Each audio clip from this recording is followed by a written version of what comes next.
ఈరోజు మనం inter botany first ఇయర్లో ఉన్న కొన్ని టాపిక్స్ని డిస్కస్ చేసుకుందాం. కొన్ని బిట్ టైప్ అన్నమాట. వీటి వల్ల వాటిపైన మనకు కొద్దిగా అవగాహన అనేది వస్తుంది. ఇంటర్ సిలబస్ కొద్దిగా టఫ్ కాబట్టి అందులో ఉన్న కొన్ని బిట్స్ పైన అవగాహన వస్తే మనకి ఇంటర్ లోపల ఉన్న సిలబస్ ఈజీ అవుతుంది. జీవుల ముఖ్య లక్షణాలు ఏమిటి? వృద్ధి, ప్రజననం, జీవక్రియలు, ప్రేరణలకు ప్రతిస్పందన, కణ నిర్మాణం, అనువంశికత మరియు పరిణామం. ఇవన్నీ కూడా జీవులకు ఉండే ముఖ్య లక్షణాలు. వర్గీకరణ అవసరం ఎందుకు?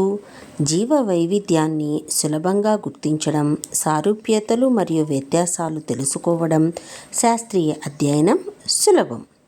ఇవన్నీ కూడా వర్గీకరణకు అవసరం అన్నమాట.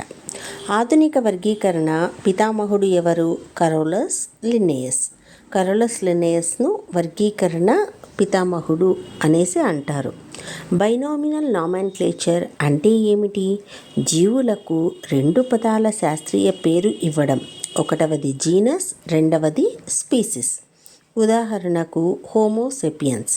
హోమోసెపియన్స్ అనేది మానవుడి శాస్త్రీయ నామం.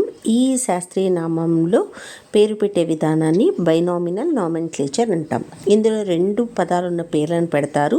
ఫస్ట్ది ఏమో జీనస్ ప్రజాతి, రెండవది స్పీసిస్ జాతి.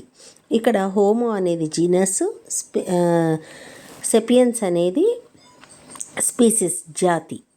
అలాగే మనకు వర్గీకరణకు మొదట ప్రయత్నం చేసినది అరిస్టాటిల్. తర్వాత దాన్ని అభివృద్ధి చేసినది కరోలస్ లిన్నేయస్. ఎక్కువగా ప్రయత్నించినారు కాబట్టి కరోలస్ లిన్నేయస్ని ఆధునిక వర్గీకరణ శాస్త్ర పితామహుడిగా పరిగణిస్తాం. ఇంకా ఇలాంటి మరిన్ని ఇన్ఫర్మేటివ్ అంశాలు మీకు కావాలంటే మన ఛానల్ని రెగ్యులర్గా ఫాలో అవుతూ ఉండండి. మా ఛానల్ని లైక్ చేయండి, షేర్ చేయండి, సబ్స్క్రైబ్ చేసుకోండి. ఇలాంటి మరిన్ని వీడియోలు మీ ముందుకు తీసుకొని రావడానికి నా వంతు ప్రయత్నం నేను చేస్తూ ఉంటాను. అందరూ ఫాలో అవ్వండి.